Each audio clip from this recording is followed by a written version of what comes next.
Welcome everyone, and thank you very much for joining today's first Digital Cargobike Academy 2020. I see now that over 150 people have joined us so far, and of course we're very happy to see that so many of you have showed up. My name is Anna-Karina Reibold, and I work as a communications assistant at the European Cyclist Federation. But before we dive right into the first panel discussion, I would just like to introduce the City Change Your Cargobike project to you. So the City Change Your Cargobike project is an EU-funded project that builds on the limitless potential of cargo bikes, and it brings together a team of 22 partners from all over Europe. So you can see all of us here scattered on this map, and the partners include NGOs, cities, research institutions, and for example, we, the European Cyclist Federation, we're also joining the team from Brussels, Belgium.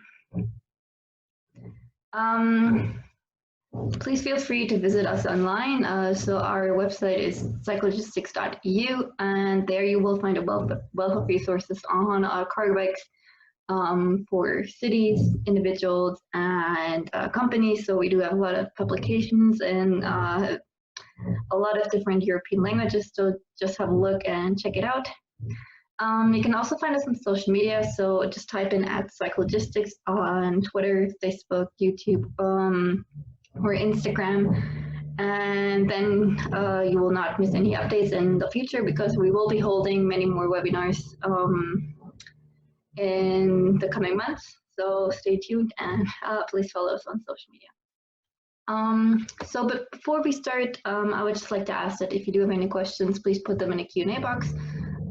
You can find the Q&A box right in your control panel. Just type them in, and we'll do our very best to answer them at the end of the webinar. So thank you very much, everyone, for being here today. We're very excited, and I now hand over to Anne Berendsen from Cargobike Jetzt. Thank you, Anna-Karina. Hello, everyone. My name is Arne Berendsen from Berlin. I'm operator of the blog Cargobike.jetzt and a freelance consultant and expert on Cargobike. I was working for the Eurobike in past years to support them in their cargo area, doing also side program on cargo bikes, and we had already planned side events at Eurobike, invited panelists, and then Eurobike had to be cancelled. Today would have been the day where we all should meet in Friedrichshafen, like last year here on the photo. That was one of the cargo bike panels.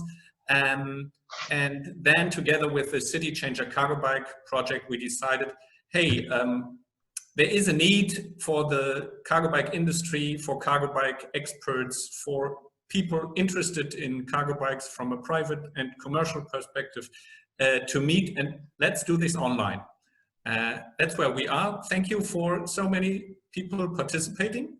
And let me show you the program on the next slide. That we start now with a more general introduction into the cargo bike boom in Europe. That will be in English. Then there will be 3 more panels, each for 1 hour in German: cargo bikes and security, cargo bike sharing, and a new class of vehicles for passengers and cargo with weather protection. I will be moderating this. Thanks to Anna-Karina from ECF for technical support and co-moderator.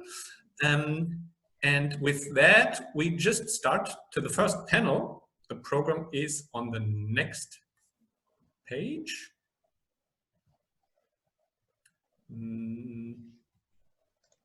Yeah, so the cargo bike boom in Europe.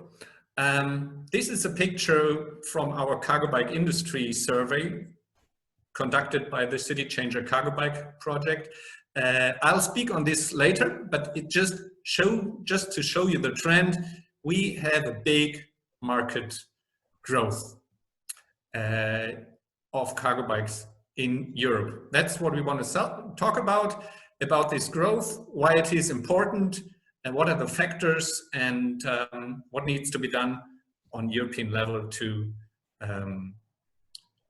continue this growth.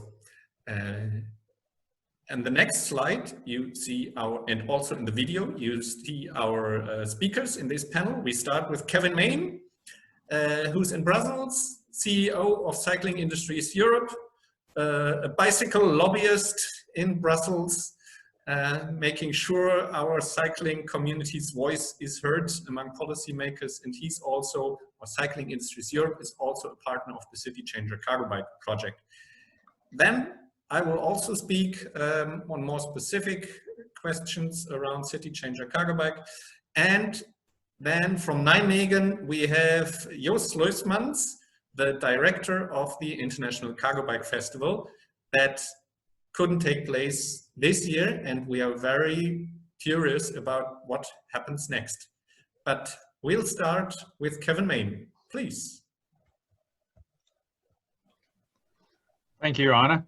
I'm just going to put some PowerPoint slides up in time-honored tradition to kind of guide me, I hope, as much as it guides you.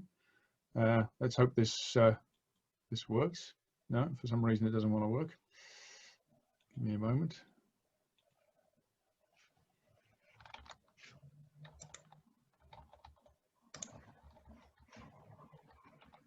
Always the technology. I hope everybody can now see an opening slide. I see someone nodding. That's it's very positive. Thank you. Yes, we can see you. See it. Good. Excellent. Apologies for that slight delay. So let's just check in on what we do when we talk about the European level after Anna's introduced us. And the key is that we are really both Cycling Industries Europe, the City Changer Cargobike project, and the European Cyclogistics Federation working in a kind of shared frame to get cargo biking moving. But it's part of a broader kind of role on what lobbyists do. And industrial lobbyists, I mean, the first thing we've got to do is, we're actually out to make business conditions better. So we're an industrial lobby as opposed to, say, ECF, which is a consumer lobby. Overall, that means, yes, let's get cycling up, because if you get cycling up, you get better market conditions. So I think we're all on the same trip. But we also have a role in kind of the way the market operates. But the other really important thing, and I think the frames I'm saying today, is that our role is to create kind of collaborative spaces where industry can share intelligence, can collaborate, and most importantly, we actually run a European expert group on cyclogistics and cargo bike, where we bring together the different actors to come work on what's our joint position. But I always like to call it a bit of a think tank, and I'll come back to that at the end of the presentation about what we're actually working on. But right now, let's just look at context.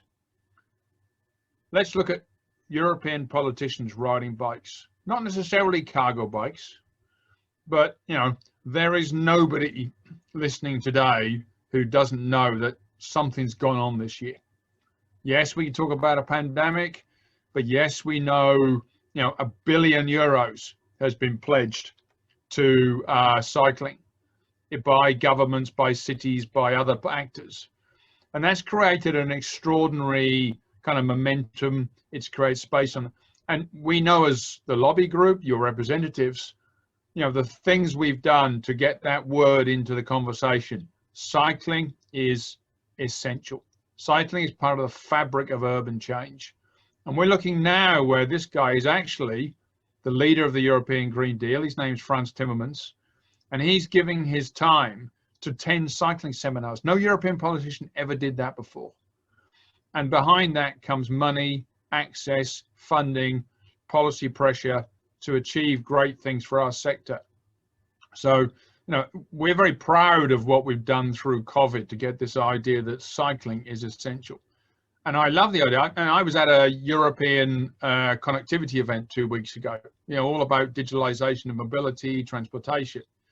And in the middle of one of the panels I was listening to, all the top officials suddenly had a kind of 5-minute riff about why cargo bikes were so important. They just inserted themselves spontaneously the different messages we fed them about urban change is more than gadgets. Urban change is about using things we already know about, but using them better. And what did they use as the example? They used cargo bikes. So that's really exciting. Now, as a professional lobbyist, what I can tell you is the reason you get that is because you solve political problems. And I just want to show you how we now see this situation. And I'm not going to show you a picture of cargo bikes at all. I show you a picture of two things that need resolution and need help. One is, excessive car use in the urban environment. The idea families need multiple cars to achieve what they need in their daily lives. And the other problem is much more unique to cargo bikes, which is commercial vehicle movements that are actually growing out of control. And let's just take a look at both of those and see where we fit. We're saying that the family bike market, very clear terminology, which tackles the family car problem, could grow to as many as 1 million bikes a year. But we would never, ever segregate that from the overall advocacy and lobbying for bikes, because it's driven by bike lanes, it's driven by family change, it's driven by infrastructure, it's driven by access. And all we need to do at this point is make a few extra special points for family bikes. And we're tracking at the moment the best countries, the Danes, the Germans, some of the others, doing about 5%. And we're looking at the way you can approach basically better access through better financial models. But it's indistinguishable from bikes and e-bikes. What's much more interesting right now is the second problem, the problem on the right. And actually, the biggest game we're playing at the moment is actually air quality. Air quality is a visible danger that politicians are very aware of. The new EU policies are talking about huge increase in access restrictions to urban areas based on air quality needs. Not climate, air quality. And why is that? Well, this is a slightly faded graph, but it says that since the last recession, van sales are up 60%. Every single bit of saving that has been made in the commercial vehicle sector by more efficient vehicles has been lost by the fact there are more of them. Now, we think to take a share of that, we should equally talk about 1 million commercial cargo bikes a year. But when you look at how that sector works, it is completely different from any way anybody's ever sold a bike before. And that grid on the right, you need maintenance structures, you need fuel structures, you need a whole set of other models. You need effectively lease and fleet management processes to go into that space. And this fleet managers are inherently conservative. This is a real example of a company that sells fleet managers. You can be more sustainable by changing your filters. Unbelievably conservative sector. And we're not going to go in there by selling cargo bikes. We're going to go in there by selling management processes to deliver sustainable change. So really, just to try and bring this through, what are we working on right now? Well, as a European umbrella, we are working on regulations, and I'll touch on that a bit more in a moment, because regulations are one of the international dimensions of trade, and it's about market stability. But the big wins come from our advocacy program to get cycling and thereby cargo biking into national and EU recovery plans. Currently targeting a fund of about 20 billion euros that is earmarked for sustainable urban mobility recovery to be spent by 2022. And there's an urban mobility strategy due next year. There'll be an announcement in a week or two's time. But let's not kid ourselves. The big forces saying, no, we'll solve the freight problem by putting hydrogen in trucks. We'll solve the car problem by automation. So we're working our way up into this space as a think tank and a lobby group. And we are so much better positioned by what we've done in this year under the COVID crisis. But we're not naive to the fact we have a huge exercise in front of us. And that brings us to the other thing that we must do. industrial collaboration, because we are not big enough for everybody to stand there and say, my three-wheeled bike with trailer is better than your four-wheeled bike with a different wattage motor. My X, your Y. We're talking about systemic change. Political systems changing, industrial systems changing. You know, we need to go into fleet management, and people like, for example, Jobrad in Germany. Jobrad have, you know, they understand the tax system to do what they do. They understand the lobby system. We're not talking about the kind of retail level. We're talking about infrastructural change in the way our business operates. And then you see the list and you see, yeah, we need to work on innovation in support of what we're doing. And there's some exciting things. I'm looking forward to hear what Joss has got to say today, which will support that. But we have to behave like a collaborative industry. And that is the way we are making our progress. That's why we got the lobby gains we made this year. And I'm so pleased that the cargo biking sector is at last recognizing that and coming together. And we see that in our work on regulations. This is not public yet. We're just fine-tuning it. But there is a European Union review of regulations. And I'm so pleased that everybody's come together. Advocates, consumers, logistics companies, supplied data and evidence, and said, almost like the beginning, said, stage one, let's just concentrate on bikes. Let's make the category of bikes work. Let's make sure family bikes and the lighter cargo bikes are within our industry, within the bicycle standards process, within a working group going on at the European standards process at the moment. We need a bit of room to move. So we have to set our own boundaries, and we want bikes that can work, for example, in hilly cities. And then we got to look at the European process called type approval, which frankly is a disaster for the bike category. It's expensive and clumsy and inefficient. And in the cargo sector, almost nobody has achieved to get type approved bikes. And we recognize, I think, along with the colleagues in the speed pedelec sector, that there is a need for some form of type approval or heavier approval for the bigger bikes in the cargo sector. But the process we have now, it's not right. So we are saying, give us a new category that can actually deliver for our sector. So the regulatory work will go through its process, but the bigger wins you've already seen. And what I would say is, let's go back to the problem we solve.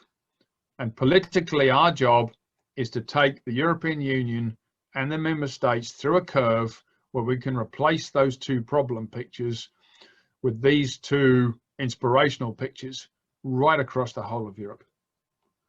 Thanks very much. Looking forward to any questions. Thank you, Kevin. Anna-Karina, have there been relevant questions in the Q&A that we should answer now, or should we continue? We can continue. Okay, thanks. So following up on what Kevin has said, I need to share my presentation now. And here it is. Can everyone see it? Anna-Karina, can you give me a... Yes, could you put it on full screen, maybe? Yeah, I'm trying. Okay, either way, it's also fine like this. Yep. Okay, so what I would like to do is go a little bit more in the specifics of the City Changer Cargo Bike project. Within what Kevin has said, and he was very specific on the standardization and the type approval work within the City Changer Cargo Bike project. We also did the European Cargo Bike Industry Survey, because that was also in Kevin's presentation. Data, data, data. If you want to be taken serious as an industry and as an industry lobby, you need to show people, you need to show the media You need to show politicians that you are a relevant industry, having relevant growth, having a relevant product, not sold in a few bike shops here and there, but there is an emerging mass market. So during the pandemic, during the first lockdown in May, we did the European cargo bike industry survey, approaching brands, asking them questions online. How many cargo bikes did you sell in 2018, in 2019, and what's your projected sales in 2020 in the European Union? Divided into different classes, private, commercial cargo bikes, two-wheelers, three-wheelers, more wheels, electric, non-electric. The most important sheet, the most important data that came out of it is this graph. And you have to be aware here, seeing these, the numbers, the total numbers in the columns. This is not the total market. This is just sales of 38 cargo bike manufacturers who answered the survey. I'm sorry to interrupt. We can still see the first page of your PowerPoint presentation and not the graph.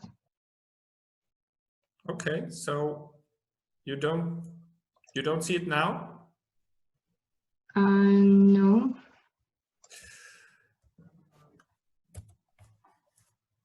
Do you see now we see it here.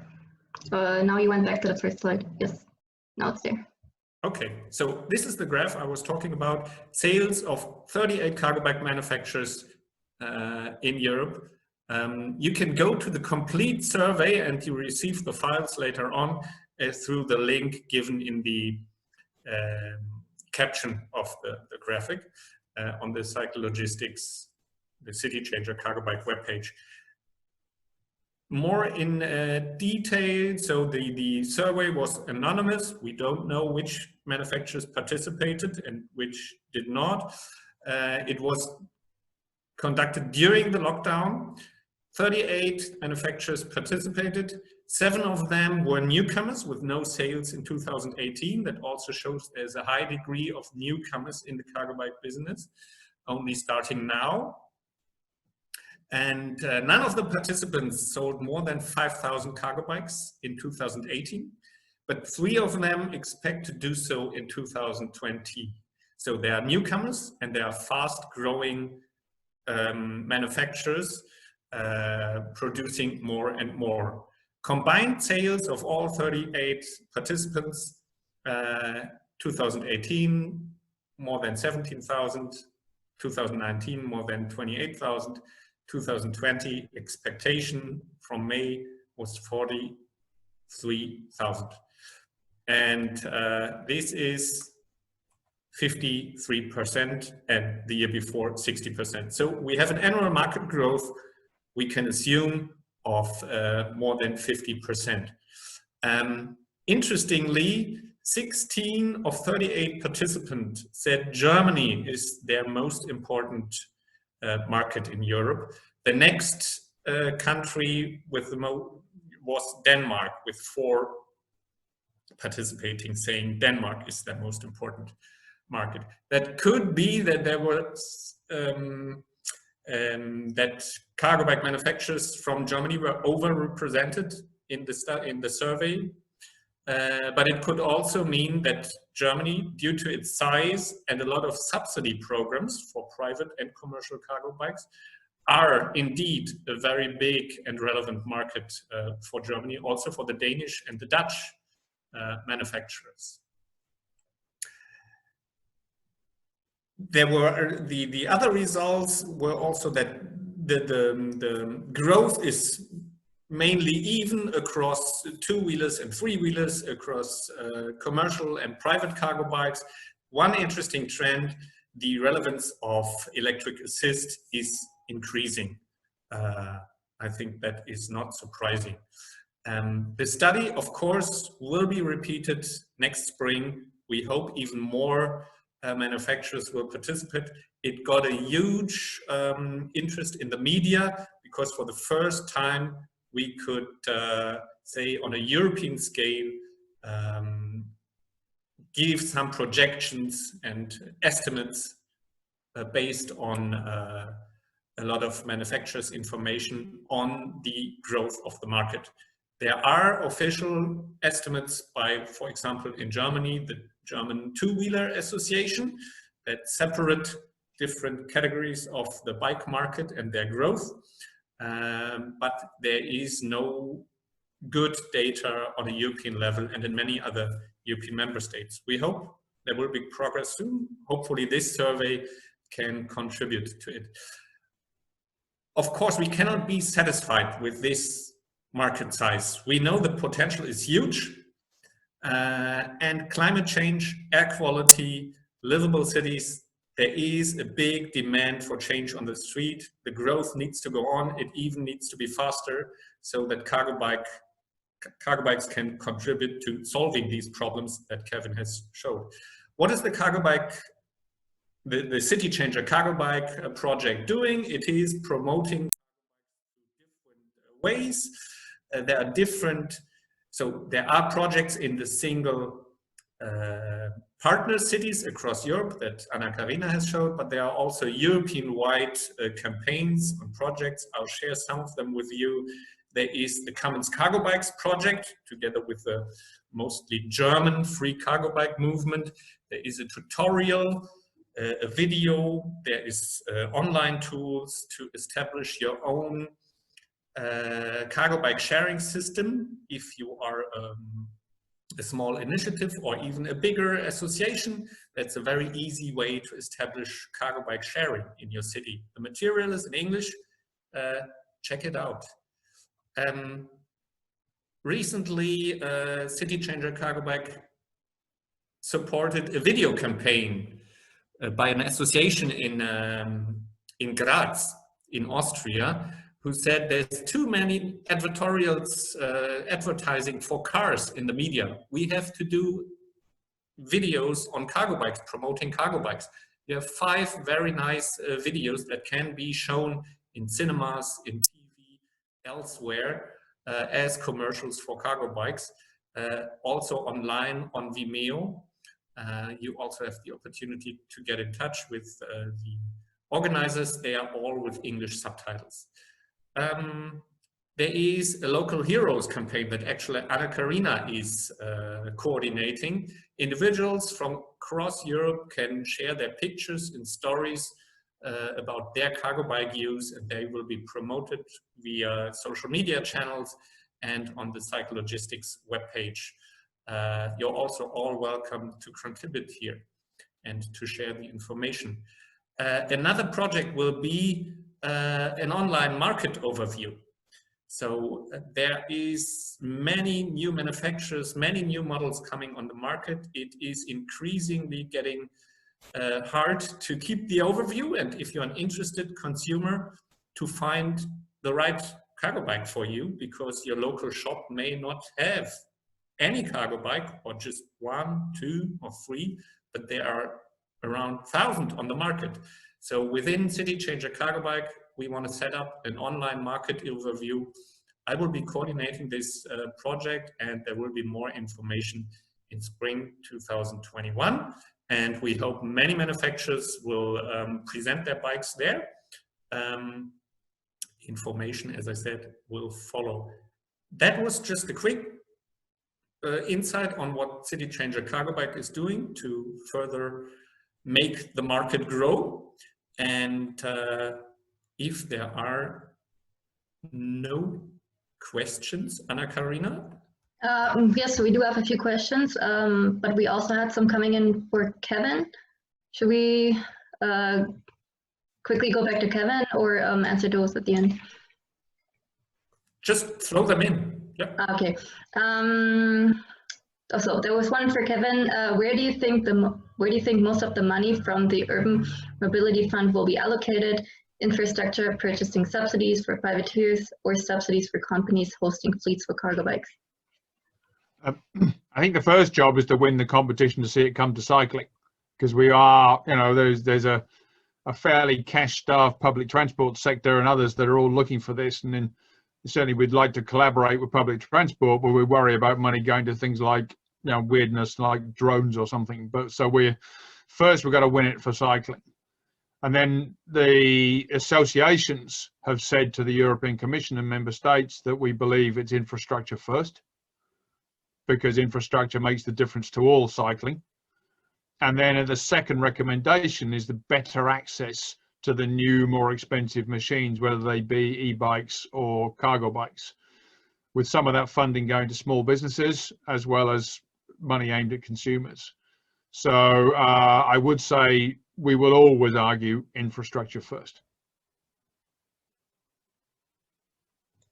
Another question is, what is the best guess for 2019-2020 market size? We will answer these next. Anna, you must have a go, Anna. Please. We will have a better answer next year in summer after the next European cargo bike industry survey. But I don't see any sign that the cargo bike market is, the growth is not even accelerating. So I think we see even a bigger growth rate.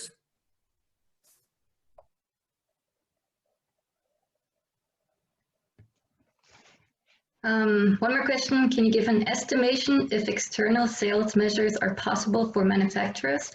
How is this acceptance, for example, for sales representatives?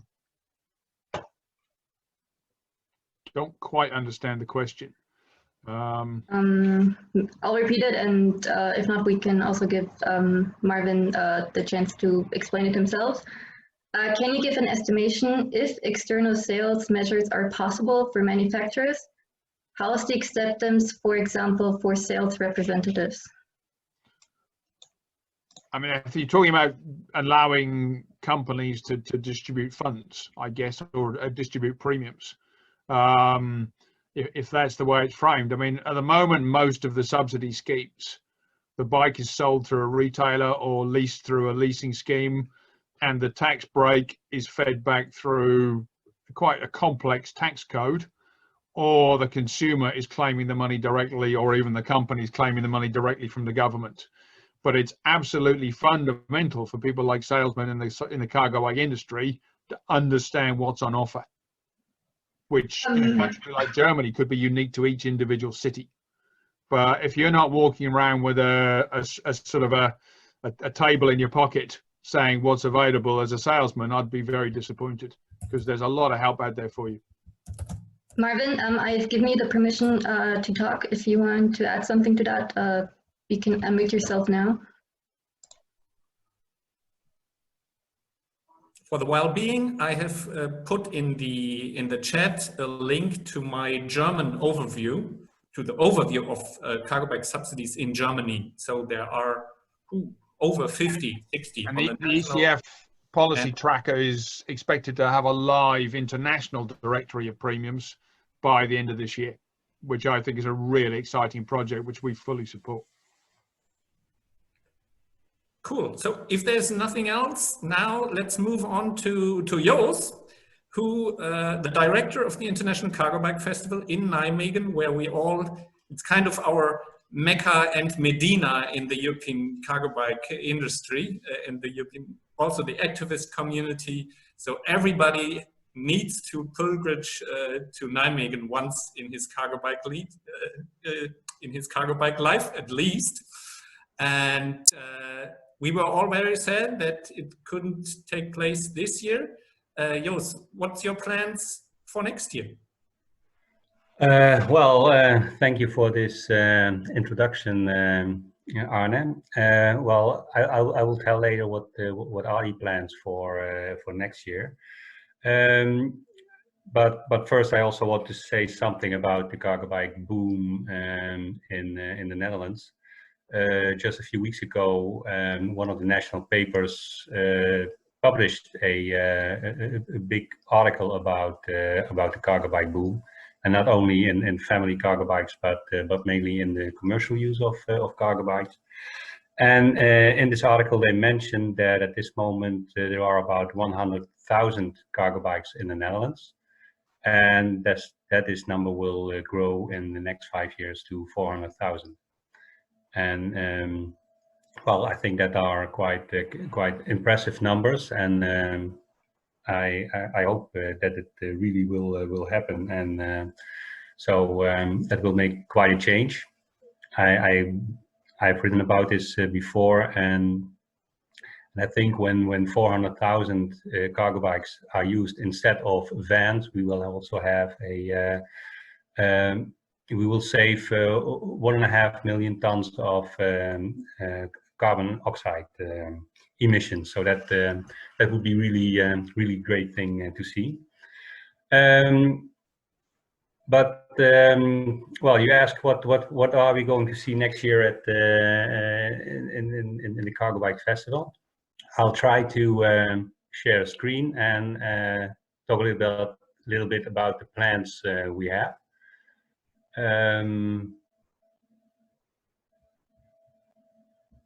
Give me some time to try this.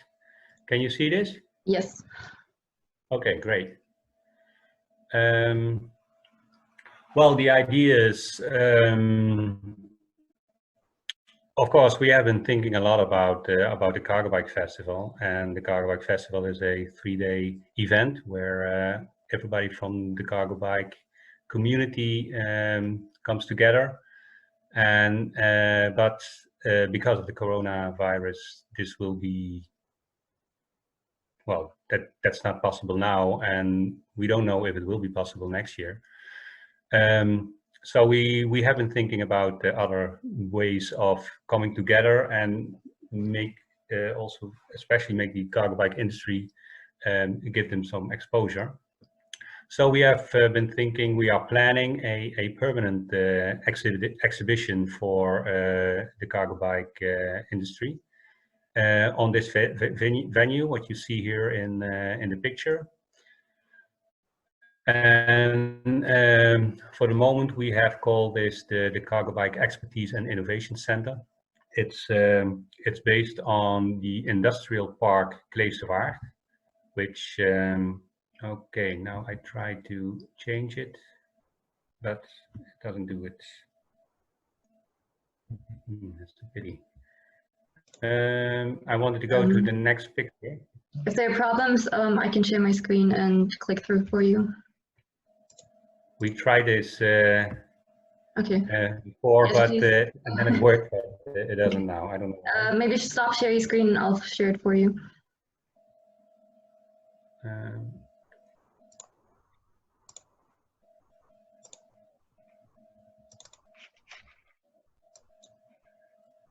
Okay, I can see now. Well, this is the industry park Kleefsewaard, which is in it's very near Nijmegen. It's not in Nijmegen. It's in the city of Arnhem. It's about 20-25 kilometers from Nijmegen. So if you come there, you will also be able to visit Nijmegen if you haven't been there before. Like Arne said, you have to be in when you are in the cargo bike community. You have to visit Nijmegen once in a lifetime. This industry park is 900,000 square meters, so that's quite an extensive area, and it is there are a lot of innovative and circular economy based industries going on there, basically on energy and circular economy, but also on sustainable mobility. There is a clean mobility center, and also the mobility innovation center is established there, and that is also something that we would like to cooperate with. We are in discussion with them to how to do that. Next slide, please. This is how the Cargobike Expertise and Innovation Center looks like. It's within this building. It's a 500 square meter place, and one of the details that I like a lot. Next picture, please. there is a very high part where, well, I can imagine that you have, that you use it for the exhibition to build a cargo bike tower or something like that, to use a lot of space going up. And well, when you have ideas about that, how that should look like, then I would like to hear that, of course. Next slide, please. What are we planning on going to do in this Cargobike Expertise and Innovation Center? Of course, the exhibition. As I said, it's about 500 square meters, and then also the possibility to go up.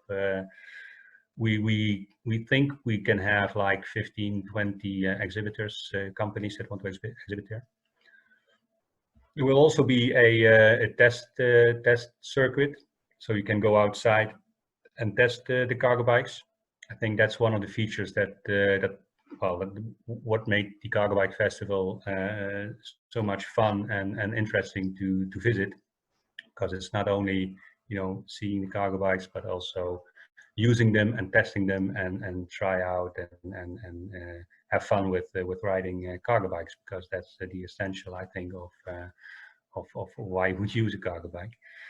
And also, of course, we will share the expertise, what's there, do research with the University of Applied Sciences, Arnhem-Nijmegen, the faculties of engineering and automotive. They are already doing a lot of research and tests on all kinds of vehicles.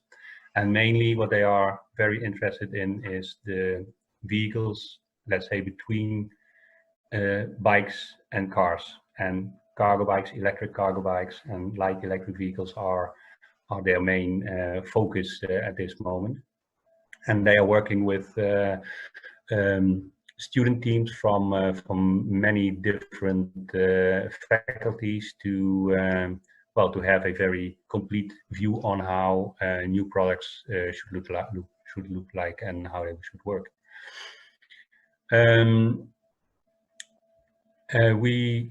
Last year we did a test program on cargo bikes for the top sector logistiek in the Netherlands, and quite recently I published that on Psychologistics in the LinkedIn discussion group Psychologistics. So you can have a look there, and that's an example of how things could develop in the Cargo Bike Expertise and Innovation Center.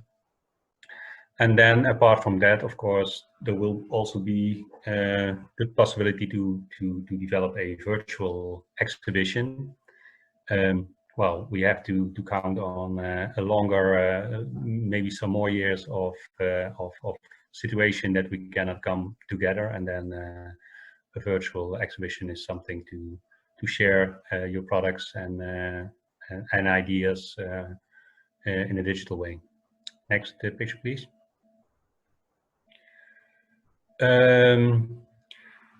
Yeah, this will offer a lot of opportunities for the industry, we think, and you can take part of the Cargo Bike Expertise and Innovation Center by exhibiting.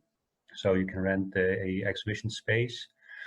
We're also developing a kind of a membership for the Cargo Bike network.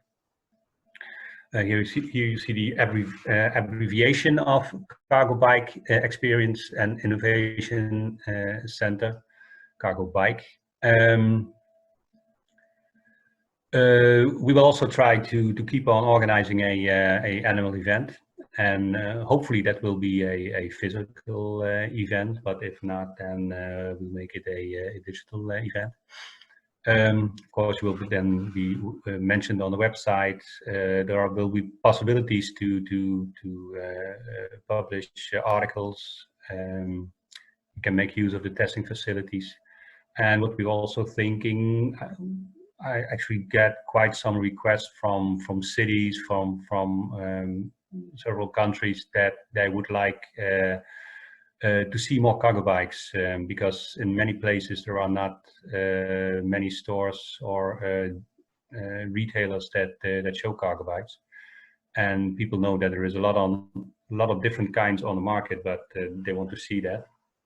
And well, Arne is already doing that a lot in Germany, and I think that's a very good thing to make it you know, that people can touch it, that they can experience the cargo bikes as they are. And so when we do have a lot of different cargo bikes in the Expertise and Innovation Center, then we can also take them from there quite easily to different places, be it in the Netherlands or in other European cities. Next, please.